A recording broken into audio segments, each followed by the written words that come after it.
وہ قطرہ جو ہے اس کو تو دجلہ دکھانا ہے اور بھی دکھ ہے زمانے میں محبت کے سوا، راحتیں اور بھی ہے وصل کی راحت کے سوا۔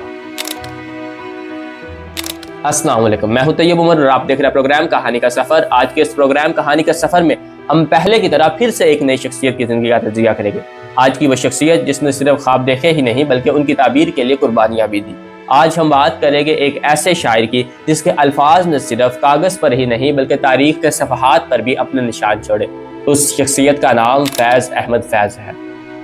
پروگرام کا آغاز کرنے سے پہلے میں فیض صاحب کا ایک شعر آپ کی نظر کرنا چاہوں گا، جس میں وہ کہتے ہیں کہ تیری صورت سے ہے عالم میں بہاروں کو ثبات، تیری آنکھوں کے سوا دنیا میں رکھا کیا ہے۔ ابتدائی زندگی کی بات کریں تو 13 فروری 1911 کو سیالکوٹ میں پیدا ہوئے، وہی شہر جہاں شاعر مشرق مفکر پاکستان ڈاکٹر علامہ محمد اقبال نے اپنی آنکھ کھولی۔ گورنمنٹ کالج لاہور سے انگریزی اور عربی ادب میں ماسٹر کیا۔ اپنی تعلیم مکمل کرنے کے بعد تدریس، صحافت اور فوج جیسے مختلف شعبوں سے خود کو وابستہ کیا، لیکن شہرت کا سبب ان کے الفاظ ہی بنے۔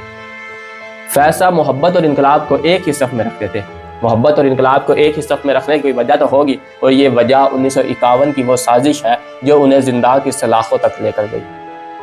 فیض صاحب کو تو قید کر لیا گیا، لیکن ان کے قلم کو کوئی قید نہ کر سکا۔ قید میں رہ کر ہی اپنی سب سے مشہور کتاب زندہ نامہ بھی لکھی، جس کا ایک مشہور شعر میں آپ کی نظر کرنا چاہوں گا۔ فیض صاحب کہتے ہیں کہ اور بھی دکھ ہے زمانے میں محبت کے سوا، راحتیں اور بھی ہے وصل کی راحت کے سوا۔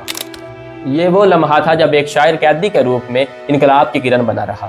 ان کے ہمراہ ساتھیوں کا کہنا ہے کہ فیض صاحب جیل میں بھی پرسکون ہی نظر آتے تھے۔ ایک بار کسی نے ان سے پوچھا کہ آپ کو جیل میں سب سے زیادہ کس چیز کی کمی محسوس ہوتی ہے، تو فیض صاحب نے مسکرا کر جواب دیا کہ سگریٹ اور کتابوں کی۔ فیض صاحب صرف عاشق مزاج شاعر ہی نہیں تھے بلکہ اپنے وطن سے عشق کرنے والے شاعر بھی تھے۔ وطن سے عشق کا اندازہ ہم ان کے شعر سے لگا سکتے ہیں، جس میں وہ کہتے ہیں کہ نثار تیری گلیوں پہ اے وطن کے جہاں، چلی ہے رسم کے کوئی سر اٹھا کے نہ چلے، جو کوئی چاہنے والا طوائف کو نکلے، نظر چرا کے چلے جسم و جان بچا کے چلے۔ فیض صاحب نے دوسری جنگ عظیم کے دوران فوج میں رہ کر بھی اپنی خدمات دی، لیکن جب یہ محسوس کیا کہ میری جگہ میدان جنگ میں نہیں بلکہ الفاظ جنگ میں ہے، تو صحافت اور ادب کی دنیا سے خود کو وابستہ کر لیا۔ فیض صاحب نے ادب کی دنیا میں رہ کر کئی کتابیں لکھی، جن میں کچھ کتابیں میرے دل میرے مسافر، زندان نامہ، دست صبا اور نقش فریادی جیسی کتابیں شامل ہیں۔ فیض صاحب جب جیل میں تھے تو ایک سپاہی نے آ کر ان سے کہا کہ آپ کی شاعری نے ہمیں ظلم کے خلاف آواز اٹھانے کا حوصلہ دیا ہے، لیکن مجھے آج حکم ملا ہے کہ آپ کو زنجیروں میں جکڑ کر رکھوں، آپ ہی بتائیں میں کیا کروں۔ تو فیض صاحب نے کہا کہ تمہیں جو کام ملا ہے تم اس کو پورا کرو، میرا جو کام ہے وہ میں کر رہا ہوں۔ تقریباً 4 سال کی قید کے بعد 2 اپریل 1955 کو رہائی ملی اور ایک بار پھر سے صحافت اور ادب کی دنیا سے خود کو وابستہ کیا۔ صحافت میں رہ کر اپنے وطن کے لیے بہت سے کام کیے، جن میں تحریک آزادی اور ترقی پسند، صحافت اور ایڈیٹوریل ورک اور قومی اداروں سے وابستگی جیسی خدمات شامل ہیں۔ پاکستان کے نیشنل کونسل آف آرٹس کے صدر بھی رہ چکے ہیں۔ اسی کے ساتھ فیض صاحب کو بہت سے اعزازات سے بھی نوازا گیا، جن میں حلال امتیاز، نشان امتیاز اور دیگر عالمی اعزازات شامل ہیں۔